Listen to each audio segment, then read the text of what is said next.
നമുക്ക് കാബേജും മുട്ടയും കൂടി എങ്ങനെ സിമ്പിളായിട്ട് ഒരു ചെറിയ തട്ടിക്കൂട്ട് കറി ഇങ്ങനെ വയ്ക്കാമെന്ന് നമുക്ക് കാണാം കേട്ടോ.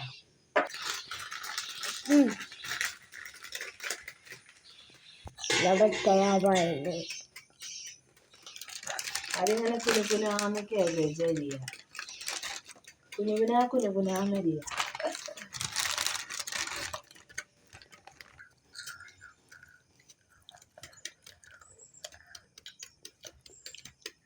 ഇങ്ങനെ കത്തിക്ക് കൊത്തി ഇങ്ങനെ അരിഞ്ഞിടാം.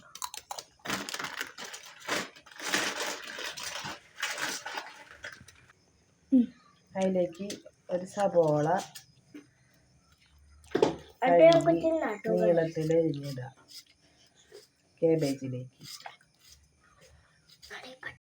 ഇനി അതിലേക്ക് ഒരു പച്ചമുളക് ഇങ്ങനെ കീറി, 2-3 പച്ചമുളക് ഇങ്ങനെ എരിവിന് വേണ്ടി ഇങ്ങനെ കീറി നമുക്കിടാം.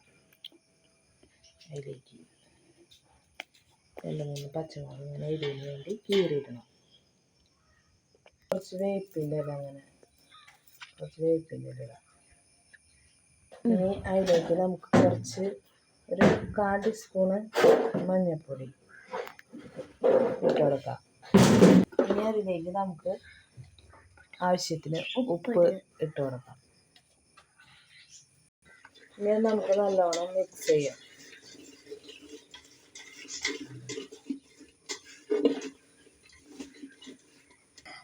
നമുക്ക് അടുപ്പ് കത്തിച്ച് ചട്ടി അടുപ്പത്ത് വയ്ക്കാം.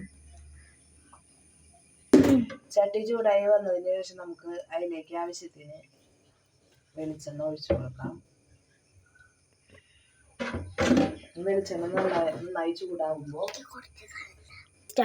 ഇപ്പോൾ വെളിച്ചെണ്ണ നന്നായിട്ട് ചൂടായി കഴിഞ്ഞാൽ നമുക്ക് അതിലേക്ക് 1 ടീസ്പൂൺ കടുക് ഇട്ട് കൊടുക്കാം.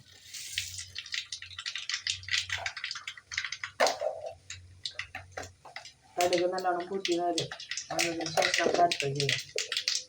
കടുക് നന്നായിട്ട് പൊട്ടി വന്നതിന് ശേഷം നമുക്ക് അതിലേക്ക് 2 മുട്ട പൊട്ടിച്ചൊഴിക്കാം.